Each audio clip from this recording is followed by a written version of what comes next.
Hey guys, if you haven't already, give the video a like, subscribe to my channel. This is a what if series and I'll be doing more down the road, so thank you for watching. Hey guys, and welcome to What If Deku Was Beerus' Reincarnation. Now, we left off with Deku and Bakugo taking on the League of Villains as they exited from Korogiri's portal. Now, we later noticed that Deku had intervened in Bakugo's fight, well, basically because Bakugo was blindsided or not paying attention. Deku had erased Korogiri out of existence. Yeah, and he also had information, well, Whis told him about how, well, Shigaraki's quirk works, about him having the ability to decay a person if he touches you with his full hand. Now, Deku does a Keyblade and cuts Shigaraki's hands off. Now, this leaves Shigaraki defenseless, bleeding heavily. Not bleeding heavily because you got both your hands cut off, so yeah, you are going to be bleeding. So Shigaraki would be in so much pain, and most of the villains that were there would be knocked out unconscious, and Class 1A would be shocked except for, well, the Class 1A would be totally shocked except for Juro. I mean, she was a little shocked, but she fully knows what Deku, this is the thing that Deku was telling her about, that she will see something very much incredible with his power. I mean, she has not seen what all he's capable of doing. And this was just an extent, as he didn't go all out. Now, as everything is getting concluded, Deku is getting very bored with the battle. It seems like it's not getting any further, or it's just not getting fun for him. I mean, he took out two villains relatively easy. I mean, whatever that guy was with the shadowy body or something like that, he didn't even presume to be a challenge.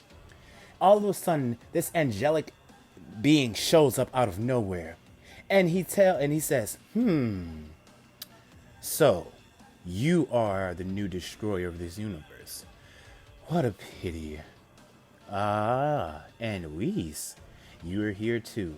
Whis would have a cold sweat as he knows who this guy is. He knows what this guy is capable of doing. And he tells Deku, go all out right now.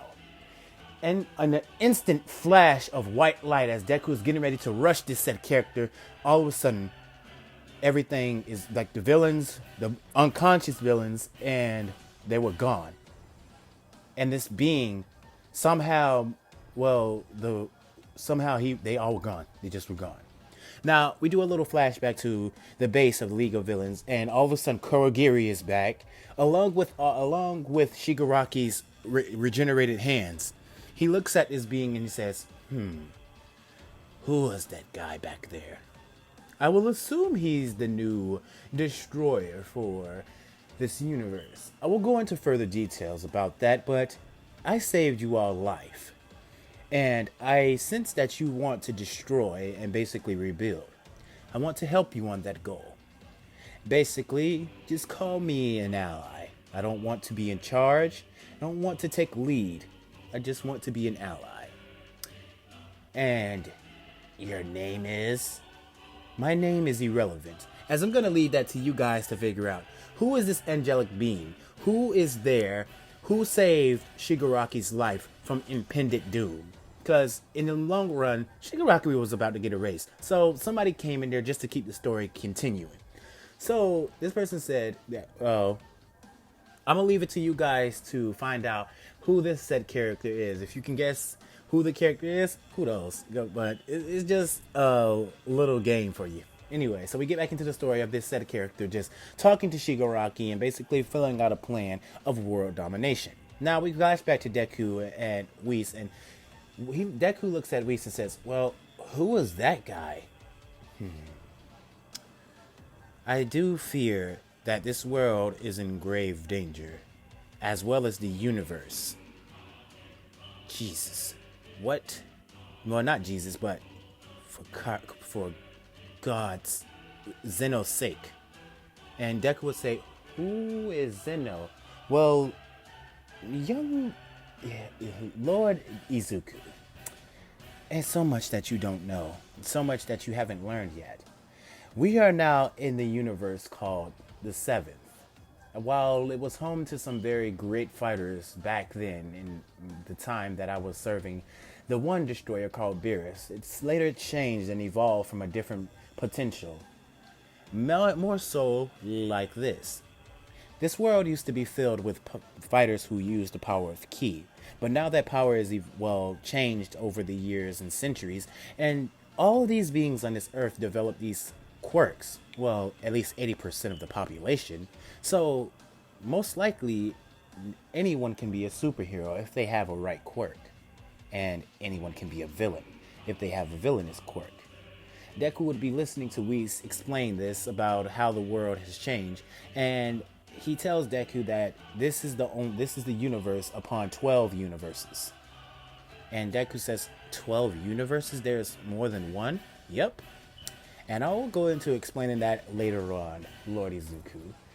Right now, I have to go talk to a said someone. We are long overdue for a conversation.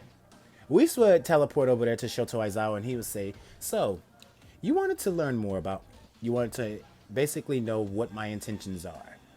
I'm basically here to serve Lord Izuku. I serve him as I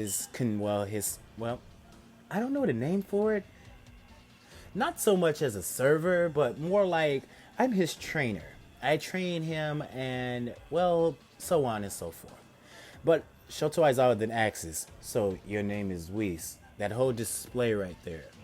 Did you have something to do with how strong Bakugo has gotten?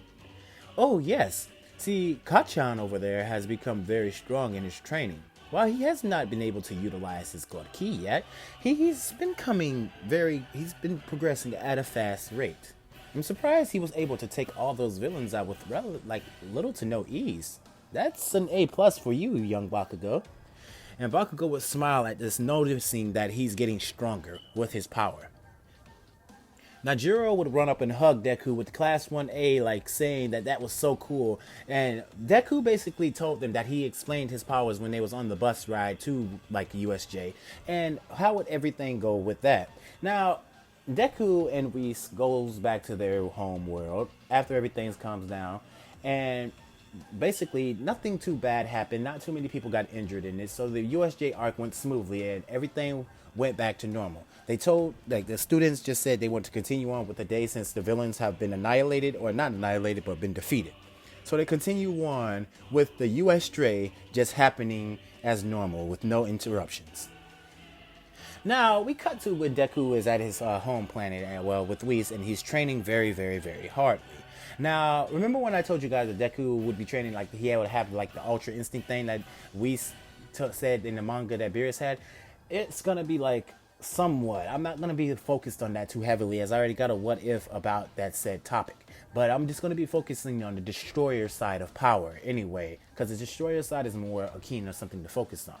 While Deku is going to perceive to dodge and stuff like that, having something like Ultra Instinct is not just going to be in this anime. It's not going to be relative. You might see a glimpse of it, but it's not going to be in this anime. Anyway, not anime, in this series, put it that way. Maybe, I'm not going to say that it's not going to be in the series. I'm just saying Deku is not going to be the one to have it like that. Say, for example, how Goku had it in the anime. But he's still going to have, say, for example, a body being able to move on its own sometimes when he gets, more and more focused. I really hope that made sense. Anyway, let's get back into the story. So Deku's off training with Whis, and he's training very hard, him and Bakugo. But Deku's more so training with his own self. He's training by himself, basically utilizing his power, basically, discovering new attacks that he can do. And Bakugo is most likely training with Whis. Now, this is the time when the the sports festival is about to commence. And Deku's excited for it, but he doesn't know if he can compete in it because his power is seeming to be rather stronger than any mortal on Earth. As per now, Deku is a god of destruction. He's no longer immortal, he's a god of destruction. Now, Deku basically is thinking to himself, if he was to join the sports festival, would he just run through everyone? And the answer to that question would be yes. He would basically body everyone there. So would it be worth it to him? Is anyone in that tournament going to be fun? And this is where Deku, Whis just says, Lord Izuku, enter the tournament. Stop coming to conflictions with your own mind and doubts, well, basically outlining your outcome and your advantage in this tournament or sports festival, whatever you call it. Just try to enjoy yourself and have fun. Izuku would look at Whis and says, "You're right. I will do that. I will have fun." Now, Deku would be in class and he's just sitting down like he's sitting in air. Like Beerus did in Dragon Ball Fighter Z, how when he wins, he just sits down, crosses his legs like he's sitting in a chair, but he's really floating. Yeah, something like that. Deku's doing that. Now, this is where Todoroki would start to walk up to Deku, and Deku would just look at Todoroki, noticing him coming up to him. And Todoroki would say to Deku that from what he's noticed, he thinks Deku, well, he sensed Deku has some overwhelming power. See, this time, Todoroki doesn't say that he's stronger than Deku. This time around, he notices that Deku is capable of literally wiping someone out of existence, or whatever that whole attack was when he put his hand towards Kurogiri, and he just basically materialized into particles. Now, Todoroki would tell Deku that I declare war on you and I vow to win against you. Now, Deku's eyes would be sparkled up due to the fact that Deku's interested in the challenge, and maybe for once he can have a good battle. Seeming as if he was so strong in his childhood, maybe for once he can just have an intensifying battle. Now, the USJ, well, not, damn, why do I keep saying that? But the sports festival begins, and this is where Bakugo comes up to the podium, like he did in Canon, but he basically motivates everyone to do their best and give it their all. But I'm still going to win. That's the best way I can put it. That's the best way I can do it for Bakugo, because I don't see Bakugo just saying, "Do your best, guys. I believe in you, and I will do my best too. I hope to see you on the battlefield." Well, I don't see Bakugo doing that shit. I'm sorry. I just don't. I still see him saying, "I win. I'm gonna win." Anyway, everything would play out as per normal with the whole conference thing and everyone booing and all that. But then we get to the whole race.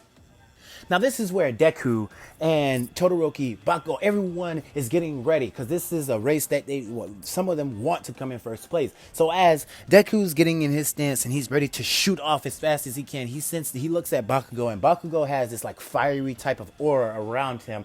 And Deku smiles at this, noticing that Bakugo is getting very, very stronger with Whis training him. Now, Bakugo's eyes just light up as they say go, and they both shoot off. All you can see is purple and orange energy just shooting off in trails. Now, this shocks most of the students that were there, as these two kids just did something, basically, they're moving faster than Tenya Ida can. Basically, his moving faster than Tenya Ida's most strongest, form of speed, reciprocal burst. I hope I pronounced that right. While Todoroki is trying his best to keep up, he notices that these two are not natural. How are they so strong? They couldn't have got this strong, they just couldn't have gotten this strong on their own. Who trained them? Is it someone stronger than my father? Or could it perhaps be All Might? No, I don't think it's All Might. They're stronger than that. I can sense it. I can feel it. And in this midst, while they're running through the minefield is not nothing to Deku and Bakugo at this point. It's nothing to them, as they're just basically tanking the explosions from each and every mine that was down there. And Todoroki, in this long run, as the two of them, Bakugo and Deku, Deku would be ahead of Bakugo as he kicked Bakugo back into Todoroki and basically got first place. Now, Todoroki and Bakugo would be scuffling with each other, but Bakugo would end up in second place and Todoroki would end up in third. Now, everything would go like per normal, with Deku getting the 10 pointer or the 10 million pointer headband, and everyone would get their assigned teams. Now, Deku would ask Tenya Ida this time, saying, "Hey, Tenya Ida, would you join?" Well, not Tenya. I'm not gonna say his one name, but hey, Ida, would you join my team? And Ida feels some kind of rivalry towards Deku, saying, "No. While I likely offer, but I'm gonna have to decline because I see you as a rival, and I want to beat you." Now, Deku would say, well, I don't see you as a rival. I don't see you as being able to beat me. All I did was ask you if you wanted to join my team. But if you want to basically prove that you can beat me, show me your best. Anyway, Deku would go and like formate his original team like he did in canon, and everything would play out just like it did. But this time, Tenya Ida would use his most strongest attack with Todoroki and trying to snatch the headband. But Deku would basically just dodge their incoming attack. Like Deku was so fast that he dodged like Todoroki's swipe, or just dodged it in general. Now, Tenya Ida would be shocked at what Deku was just capable of doing. Like his most fastest attack was just dodged so easily. Like, how is that even possible? So Tenya Ida would be down, but Deku would say, keep your head up. Try again next time. I told you wouldn't be able to beat me. I basically just stated that before we even started the whole Calvary battle. But anyway, I liked how you're improving, Tenya Ida. That was some impressive speed. Anyway, so everything would go per normal with that, but Deku this time his team would come in first place, with Todoroki coming in second, Bakugo coming in third, and so on and so forth. Now we start the whole battle tournament arc. Well, with the battle tournament, and I'm gonna save that for part 4. Now, for this particular episode, I'm gonna set the like goal to at like 95 likes. If you guys can reach 95 likes, I will give you a part 4 as soon as possible. Bear with me. We'll give you a part 4 as soon as possible. I know you guys love this series. I don't set too high of like goals. The most I would set is either 95, 100, or 150. But for today, since I'm feeling generous and I haven't basically released a video on this series in a little minute, it's just 95 likes. Now, if you can reach that, I will release a part in the said future. Anyway, without any further ado, you guys have a good day, a good night, and plus ultra. Good night.